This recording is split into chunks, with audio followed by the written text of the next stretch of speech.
Wake up! The games are over, and it's time for our guys to break it all down. After all, it's Sunday. What else do you have to do? Nothing. This is your Morning After Podcast with Hanson, Scotty, and Lloyd Cole on 97.5, the KSL Sports Zone.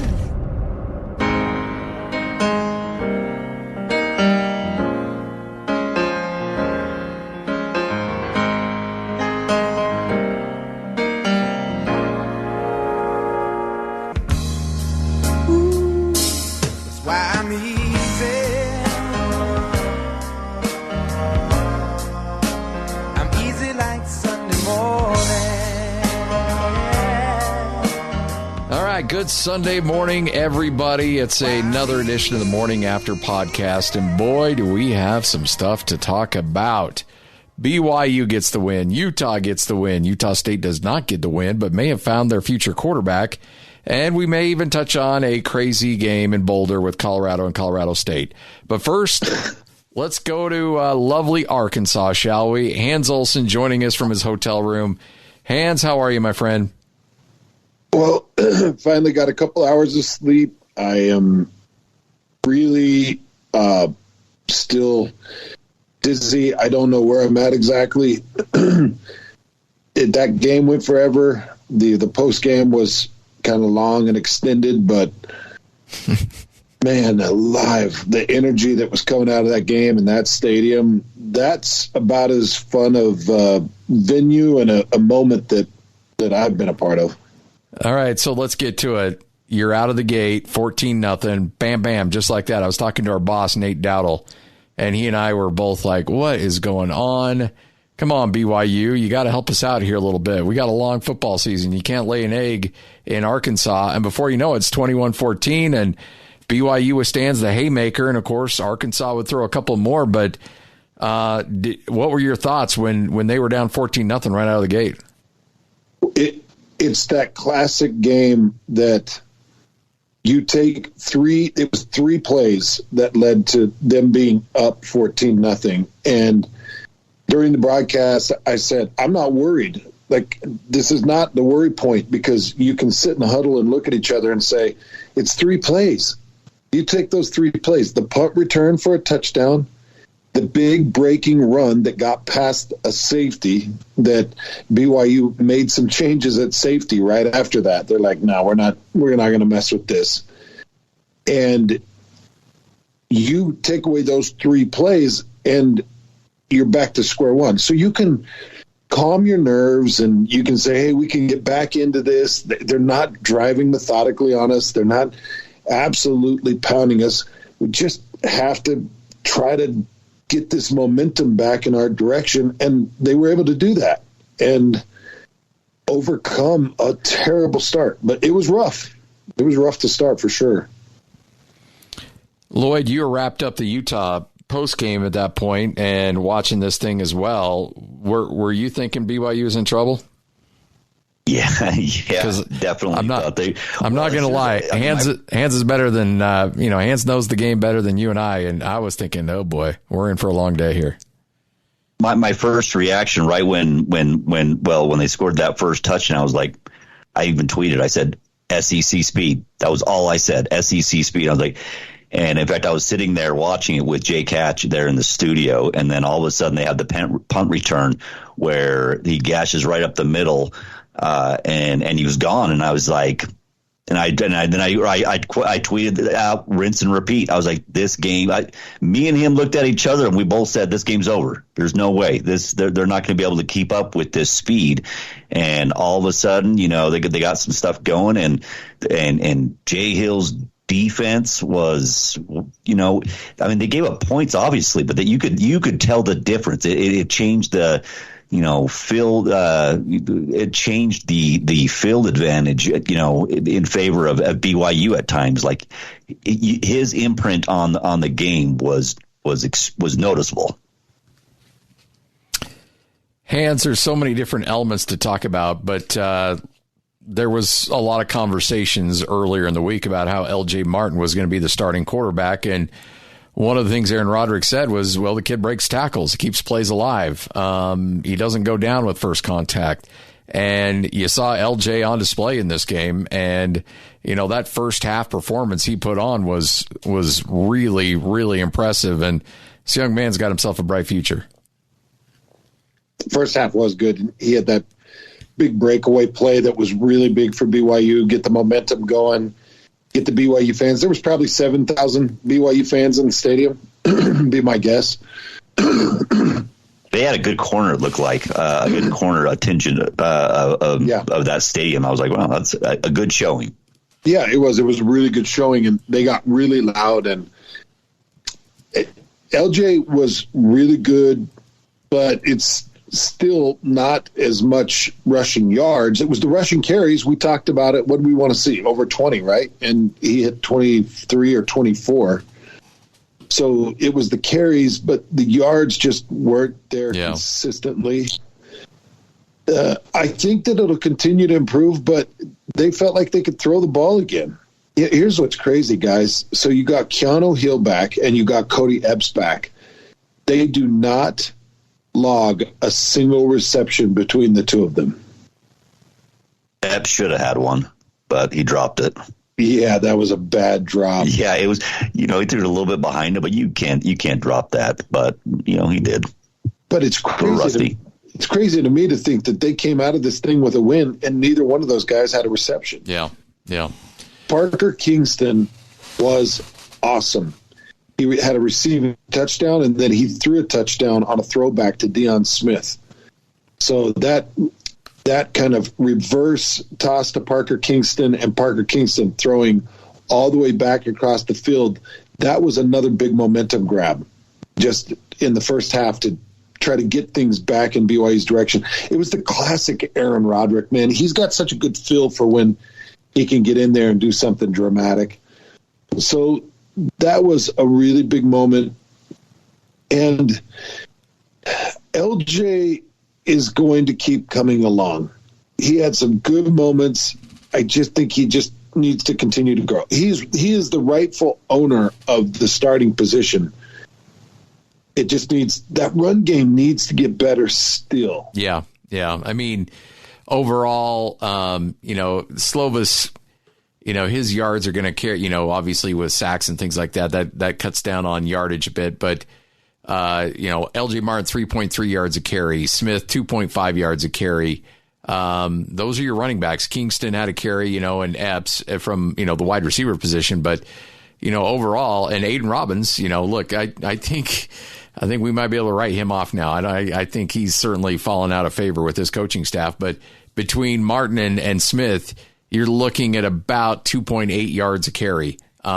Certainly not going to get it done. And frankly, and I know it's never fair to do this because he still ran for it, but if you take LJ Martin's 45-yard run out of it, then things look quite a bit different. So it'll be another talking point that we'll spend the week talking about in terms of BYU's rushing attack. But I want to focus on Keaton Slovis a little bit because if you look at the numbers, they're not great.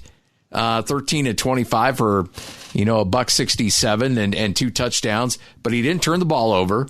And he didn't make the big mistake out there. So if you're grading Keaton Slovis after this game, where are you putting him at? Well, and like Lloyd said, there were a couple of drop passes. He did airmail a pass or two. Where am I putting Keaton? I would put Keaton on a pretty high pedestal coming out of this game because there were moments that you really needed his vision and you needed his touch. Did you guys see the 2 most incredible catches that I've seen so far this season? Well, Chase Roberts, I think, is number 1 on the ESPN. And Isaac Rex. Yep. And then the Isaac Rex catch. Yep. Were those as good on the broadcast as they were in life? Well, yes. The Chase Roberts one in particular was ridiculous. And obviously, essentially the game-winning touchdown, too. I mean, the kid only had 2 catches for 12 yards, but none bigger than that touchdown to put him up 38-31. And you watch that thing over and over, and you're just like, that's just thing's a thing of beauty. But Isaac Rex was just a man. But, yeah, that one catch he had was ridiculous. Let's just say everybody from the age of probably, 18 to, we'll just say maybe 50 will be having that Chase Roberts as their catch, as their Avi, probably going forward. Yeah. Yeah. It was that amazing of a catch. Yeah, it really was. It felt like that throw was so off that there's no way he's getting to it. And somehow he snagged that and pulled it out. And it wasn't just the catch, it was the critical moment of it. So he said that was the winning catch. Yeah. And I mean, I need to go look. I got to go through and, usually I'll rewatch the game and go through the play-by-play and look at everything a little bit more closer before we hop on the air. But I want to say that was, all right, 2nd and goal. For some reason, I thought it was 3rd and goal, but it was 2nd and goal at the 7-yard line. So, I mean, they still had a couple more plays, but my goodness, to get to that point and to be able to throw that thing up where, a field goal still gives you the lead, but you don't want to leave it to a field goal. You want Arkansas to have to press, which they did, and were unable to really generate much offense. On the next drive, they go 3 and out. BYU punts, and the next drive they go 3 and then end up with the fumble. And so you look at that. I mean, Arkansas just never could generate anything after that touchdown, and it just took the wind out of the sails of all those fans there in Arkansas. So then it comes down to what Lloyd mentioned, the J Hill defense. Oh, yeah. And gentlemen, BYU produced actual one-on-one pressure. Tyler Batty with a big sack off a one-on-one beat, just a nice speed rush with an inside jab and a big sack. You had pressures from Banya. You had a Jackson Cravens pressure, a John Nelson pressure. You had an AJ Vampachang sack. It was a crazy mix because KJ Jefferson had the ball with about 1:40 left to go down that field and get the tying touchdown, and he could not sit in the pocket for more than a second and a half, 2 seconds. And BYU was getting the pressures on him. So that was a big J Hill influence. And then, guys, J Hill made some great defensive moves, going 2 deeps, running some different press looks. Eddie Heckard was a man out there. Eddie Heckard had one of his best game. His stat line was crazy. Forced fumble, sack. I think he had 6 tackles, 2 TFLs. Eddie Heckard's stat line was awesome.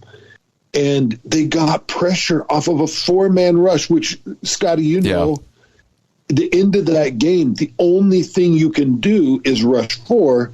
And if you can't pressure by rushing those 4, you don't got a chance. And so I was a little bit nervous about that. I was like, I don't know if they're going to be able to pressure them. This thing might get tied up and we might have an overtime situation. Well, and I almost texted you in the first half, Hans, because they weren't getting pressure with 4.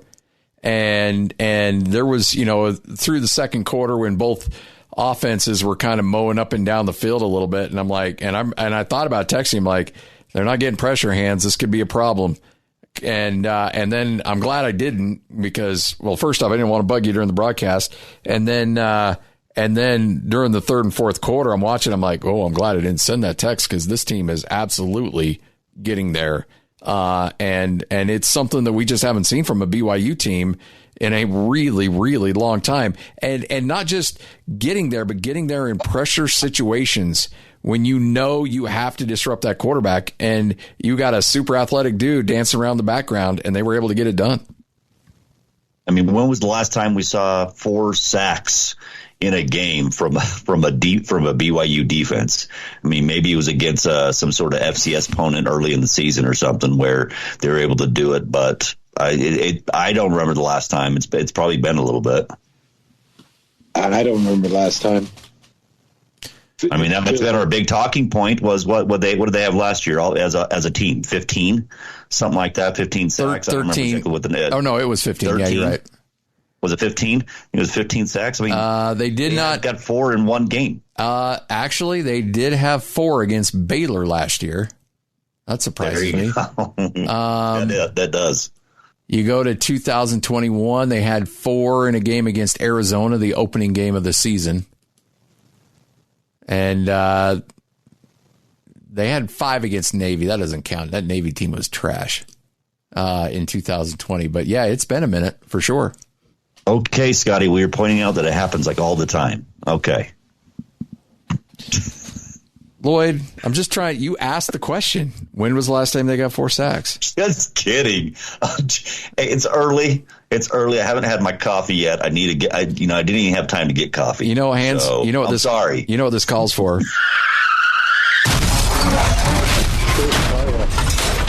Yeah.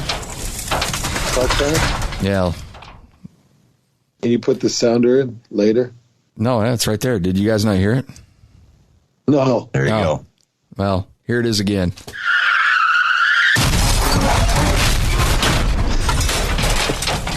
Lloyd, when you get the full mix, it'll be on there. Trust me.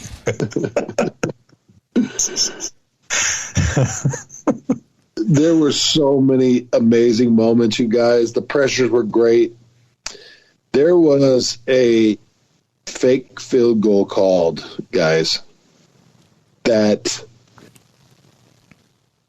could have ended up being one of the most terrible, ridiculous moments in BYU football history. They snap it back. Rico gets it, stands up, starts rushing, and goes nowhere. And the fake field goal is stopped when they could have got a critical 3 points. And there was a flag near the back part of the end zone. The official threw the flag on a delay of game, which is a pre-snap penalty. So it erased the play. It bumped them back 5 yards, and they were able to kick the field goal and put the 3 points on. But it was nearly a failed fake field goal that lost a scoring opportunity, but it did lead to 3 points and got them in that position that they could tie it. One of these days, they'll convert a fake. Hey, Lloyd, when's the last time they converted a fake field goal or a punt? It's been years, probably, would be my guess. Probably has never happened. Go ahead, Scotty. Name about 7 times that it's happened now in the last 2 years. Well, actually, Aliva Hifo.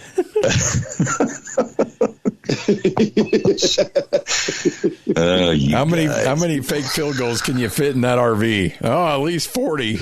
Actually, no, just at 2. least 40. There were 3 times where Tyler Algier did it in a quarter. Great. Hey, let's. So we'll spend a ton of time tomorrow breaking this game down. You'll hear from Kalani Sitake. You'll also hear from Kyle Whittingham. All right, Lloyd. Now's your time to shine. Utes with a I don't know. Do you say convincing win? What are your thoughts on this one? All right, you guys back away from the mics. Let me go. It's time for me to cook. This horse wants to run. Let's go. This horse wants to run. Now, you know what? Like, it's the thing is, it was it was funny. We started me and Frank did that pregame, and I thought to myself, Utah's going to come out, and I thought they would come out and have their way. I thought it'd be like 55-10. I thought they'd dominate, and it was a slow start in the first half. They when they had the first string offensive line in there, they were able to run the ball in that second half, but it was the defense. It was the story of the defense, and the offense didn't. I mean, they had 231 yards rushing, which I thought was. I mean, Nate Johnson had 71 yards rushing, but it was kind of deceptive. It didn't feel like they ran the ball quite that efficient. Nate Johnson was 13 of 21, 193 yards and a touchdown, but it was just it left more to be. And you know this, Hans. They don't, and Scotty, they don't want to do a bunch of. They want to keep it vanilla against a team like Weber State, especially going into Pac-12 play, and it felt very vanilla. But I've got a feeling, by the way, I don't know if we're going to be seeing Cam Rising. I think he might be out a little bit longer than we're thinking. Is that and Frank Dolce's kind of thinking kind of the same thing a little bit, but he's in his street clothes, and I don't know when and watch him show up against UCLA and play, but I don't know. I don't think he's ready. That's big. If that's true, because we've all been looking at UCLA and all summer long, UCLA season started, UCLA. It's going to be UCLA. That's when he's getting back. And if it's not UCLA, and And no disrespect to Nate Johnson. He's done some good things and won you that Baylor game. He's young. He's a redshirt freshman. He looked like a redshirt freshman, by the way. But you could have some issues there, Hans, if he doesn't go in that game. Oh, baby. Don't let that be an option. That is going to be a really tough game. And I'm actually a little bit shocked we didn't get to see him against Weber State. But Lloyd, you were saying Frank feels like it might be a little while. Yeah, Frank's feeling like he was for sure thinking as we were in that pregame that we're not gonna see him, and then sure enough he was in street clothes and we didn't see him, and but the thing is, like, so you got UC, you open up Pac-12 play at home against UCLA, and UCLA they haven't really been tested. They haven't played anybody, so that might be able to be one you can sneak out. But guess what? You still have coming up, if you don't get them back by Oregon State, there's a good chance you could be 0-2 in Pac-12 play pretty quickly. You saw how that. And I know you've been Scotty. You watched that game. Like it didn't feel like that offense with Nate Johnson. Like there was no. They need Cam Rising. Well, yeah. They're not healthy. And Kyle Whittingham said in the post game that they've still got like 15 or 16 players that are waiting to get back. And it's like the team, I know that's what they really need to get it back, but that offense just has no flow. Like I don't know if it's just because they're keeping it super vanilla or what, but you would think you might see a little something from the offense, and it just wasn't there. Well, and correct me if that's coming against the team that they scored 31 points. Yeah, but 3-0 going into Pac-12 play, but I don't know, it just doesn't. But they're going to have to figure something out. But that offense only put up 24. 7 was on a pick six, correct? Right. Yep. Lander Barton had a pick six. So yes, 24 points. So you put 24 offensive points up against Weber State, who, again, Weber State's a good team. Weber State, one of your better FCS teams, but it's an FCS team, and it's a team that you should beat fairly easily. And look, at no point in this game, Hans, did I ever feel like this game was ever in doubt, but it just never felt like Utah was ever, Utah never really put the foot on the gas. And again, you got Lander Barton as the pick six, but other than that offense just kind of looked like they were stuck in mud most of the day. It feels like one of those, it feels like one of those years that we've seen where Utah has, and trust me, they got playmakers on that offense. Oh yeah. But it needs Cam Rising is that gas that really makes it go. But it feels like it's one of those Utah teams that has that unbelievable defense, like a really good defense. But it's going to have a lackluster offense if it doesn't get their captain back. Yeah. And I'm sure we'll get tweets saying, hey, look, they had over 400 yards of offense, 231 yards on the ground. You can throw all the stats you want, but at the end of the day, you only had 24 offensive points. How many coaches always come on the air and say, we don't care how many yards we have, we care about points. And I don't know, man. I think that there's cause for concern here. This was your get right game, and I don't know how much Utah got right here.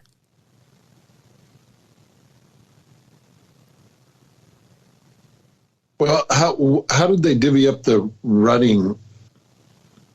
When they kind of break down what they do with the running backs for me. So Nate Johnson led the team with 71 yards. He had 16 carries, 71 yards, and a touchdown. Jaquindon Jackson, 9 carries, 69 yards.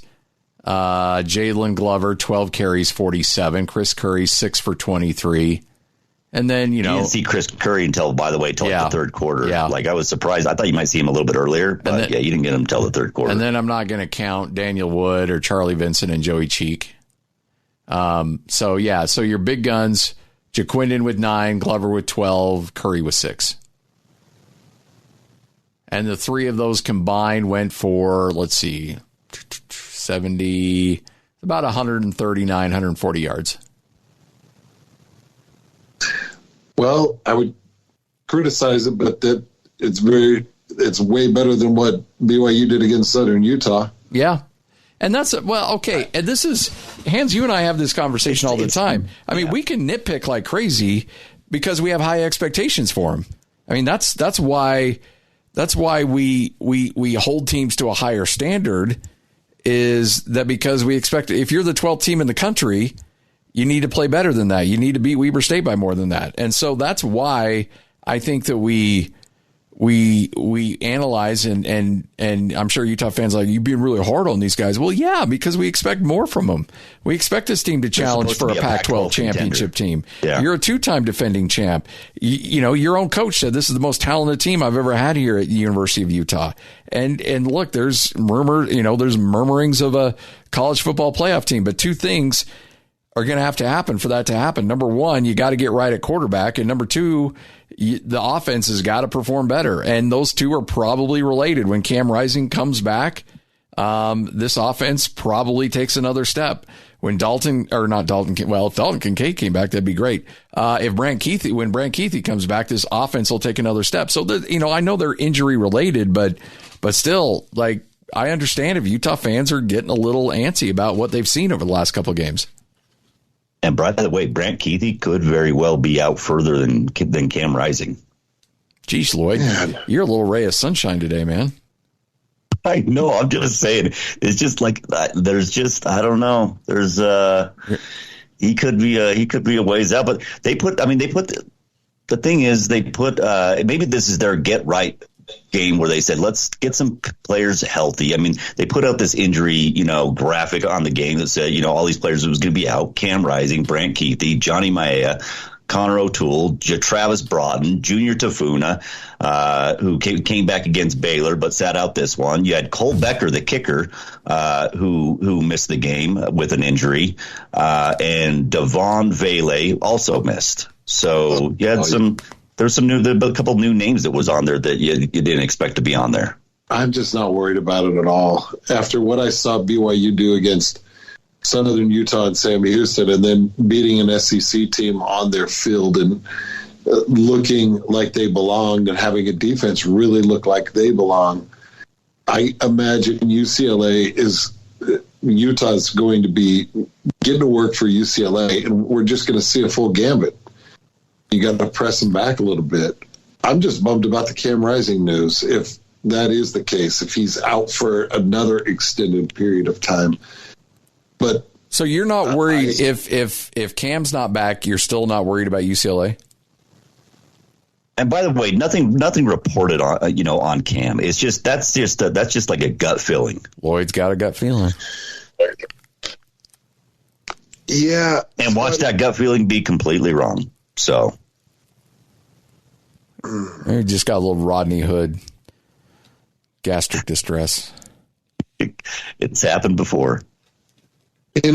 Hans may have had that right before we hopped on the air or hopped on this podcast. Hey, Hans, you know what? You know this game. I trust what I trust your feelings on this. Hey, I joked about you had a strong feeling. You guys had a good strong feeling about this BYU going into Arkansas. I wasn't quite seeing that exactly, and guess what? They did. They went in to Arkansas and picked up a win on the road. So I trust your feelings on this type of stuff better than I would myself. I think that UCLA is going to be a heck of a match for him. But you've got that freshman Dante Moore who's been leading the pack there. They've pushed most of the carries to Anthony Adkins. He's doing okay. I don't know who they just played. I think it was at NCCU. I can't remember. Carolina Coast Central or something like that. Yeah, some stupid garbage team. But I'm not impressed by the San Diego State win. I'm not impressed by the Costa. They beat Costa Carolina 27-13. They beat San Diego 35-10. I'm not impressed. I can't remember what the score was with the NC Central thing, but I think it was a pretty good whooping. I am not impressed by UCLA at this point.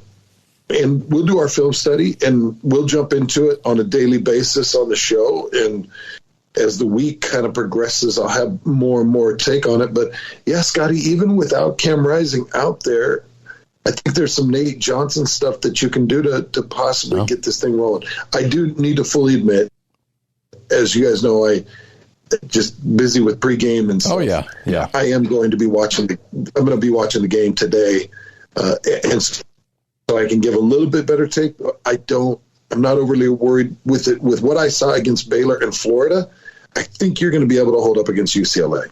I'll be interested to see your film study, because the feeling I got, from Nate Johnson was just, it didn't feel like he went through a lot of his reads. Like he was quick to tuck it and run it. And like I said, you're going against Weber State, and no disrespect to Weber State, but I got to imagine you're getting some guys open. And they found, they actually had Munir McLean had a really nice game. Three catches for like 92 yards. Like he had a nice game in the absence of Devon Vele. But yeah, I would be interested to see, what exactly you saw with Nate Johnson. By the way, we should probably back up a little bit and talk a little bit more. Well, not talk. We're not going to spend a ton of time on the game, but just recognize the fact that Florida just beat the pants off of Tennessee. And so that Florida win started to look a lot better. I mean, they were up 26-7 at halftime, win that game 29-16, and Tennessee was 11th in the country going into that game. And so Florida might be a better team, and Utah beat them with their JV team. So, who's to say they can't beat UCLA with their JV team as well? So, there you go. A lousy Florida team, as I hear. Yeah.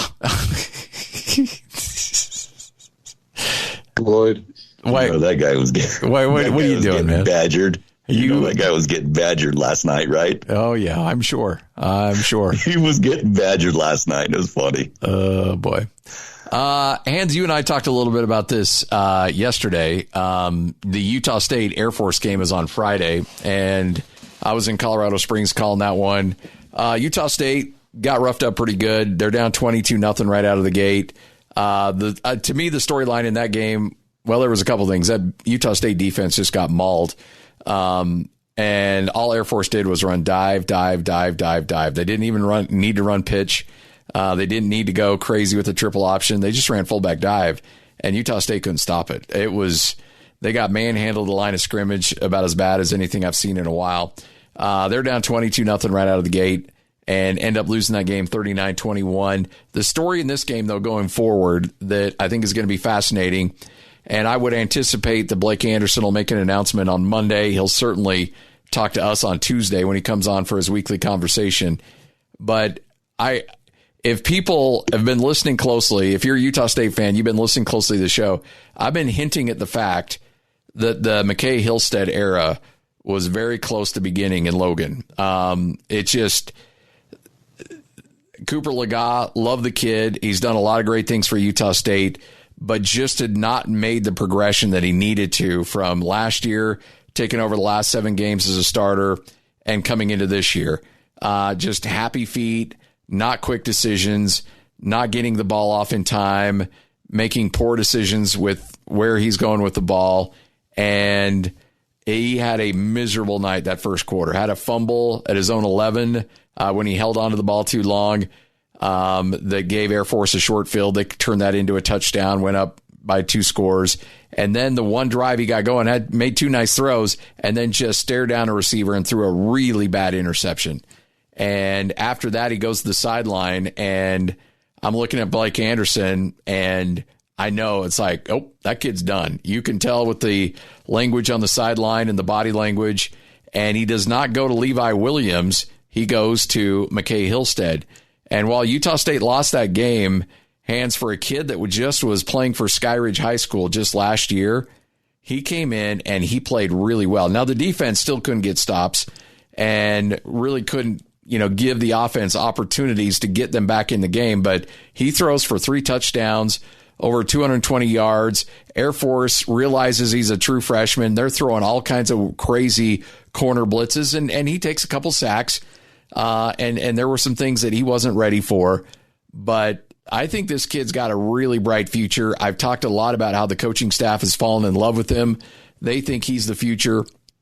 And I would imagine afterwards on our postgame show, Blake Anderson said that he's going to take the weekend, look at the film, and then make a decision. But there's no decision. It's going to happen. McKay Hillstead's going to be named your starter on Monday, and it'll be interesting. There's a kid from your neck of the woods, Hans, that's probably on his way to doing some really good things. He's such a good kid, and comes from a great family, and obviously he has state championships to show at his time in high school, well coached. So he's poised. He's ready to take on that kind of role.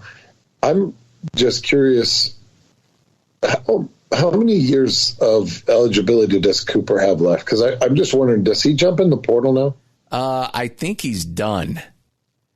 He might. I need to look back on this. He's listed as a senior. I know he was there for the 2019, 19, 20, 21, 22, 23. This is his fifth year.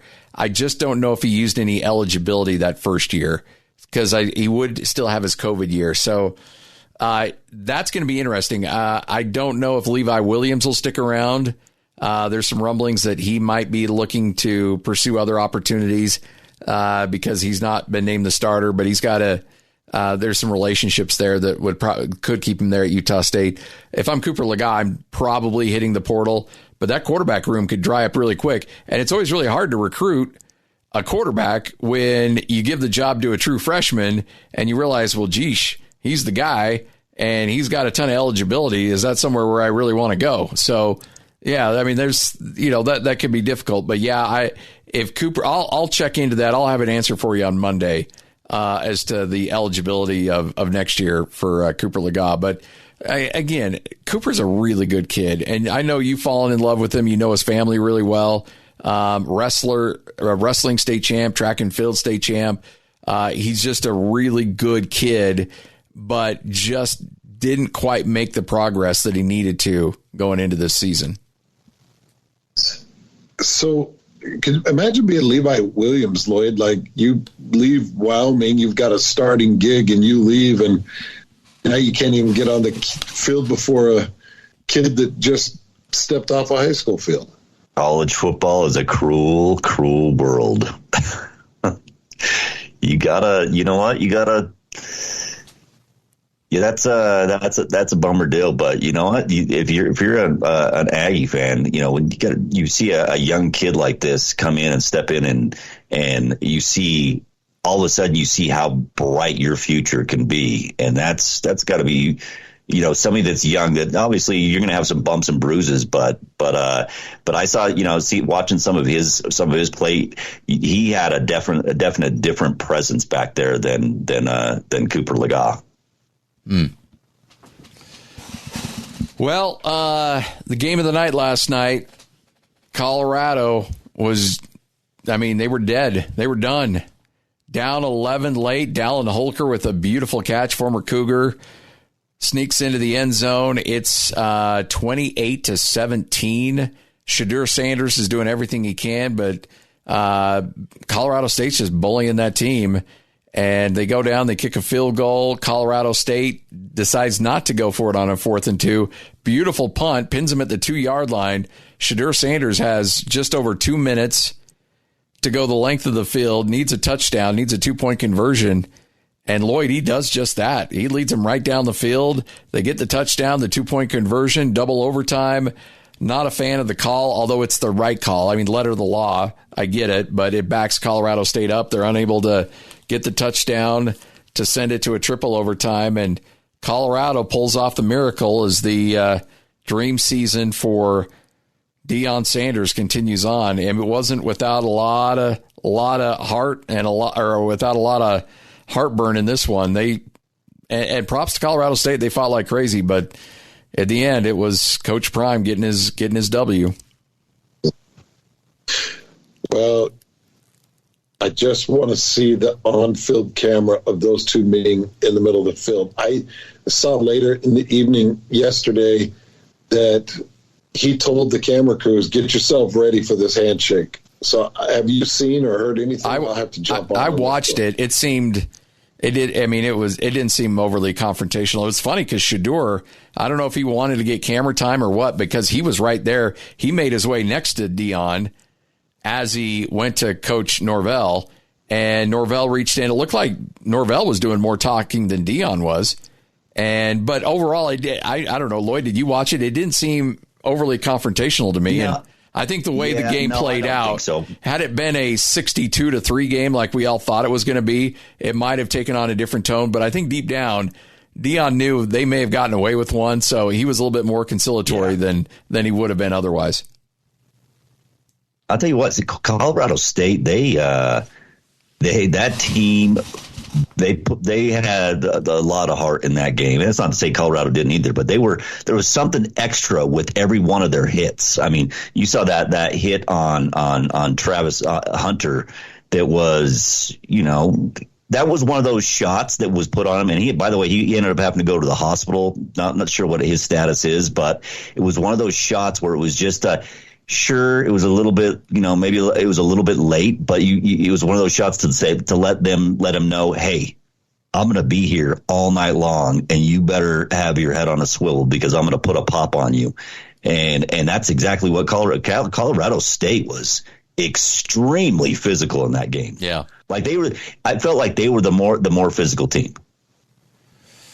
They were, until they kind of called the dogs off. They didn't blitz as much. They didn't try to get after Shedeur. They let him sit in the pocket, especially on that long drive. And man, Scotty, what does the prevent you from doing? Getting a W. And right.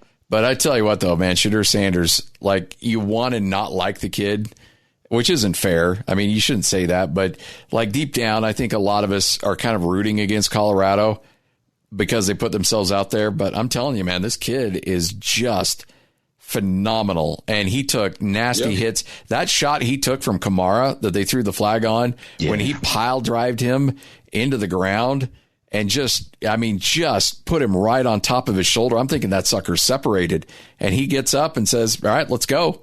And it's just wow. Ice in his veins. This kid is tough. He's got ice in his veins. He's the real deal. And he's, as you know, Hans, you talk to him. I mean, the dude's arrogant, but he backs it up, and good for him. There's a difference between a Colorado State defense and, say, a Utah defense, and there's other defenses in the Pac-12. I'm eager to see, like Oregon State. Do they have Oregon State? Now, man, I don't even remember. Anyways, they do have Oregon State, right? Lloyd, I'm looking at it. They've already played them twice. Utah. No, I'm just joking. It's not Utah. No, Colorado. Oh, I don't. Anyways, I'm just pointing out there's a better defense that's going to be out there, that it's not going to be quite that easy. They do not. Oh, yeah, they do. November 4th. They've got Oregon State at home. Do they? Okay. Yeah. There you go. Yep. I'm glad they don't play him 3 times. All right. Well, that wraps it up for us, gentlemen. Enjoy your Sunday. Hands, get home safe. I got a question, though. You sent out the video about the barbecue. Ribs look pretty good, but what really stood out to me was that beef rib. How was the beef rib? Best thing I've ever had in my life. Yeah, nothing beats a good beef rib. That's for sure. It looked fantastic. Did Rebel feed that to you? Lloyd, what are you doing? No, what? Hit the car crash, Scotty. No.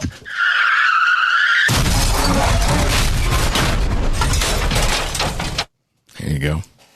Whatever. You want another? No. That's 10 more. I'm gonna go back to bed. Let's wrap this thing. No, that beef rib looked great. Did you eat all of that, or was that shared among the crew? I ate it. Oh, a car crash on that, Scotty. No, that's legit.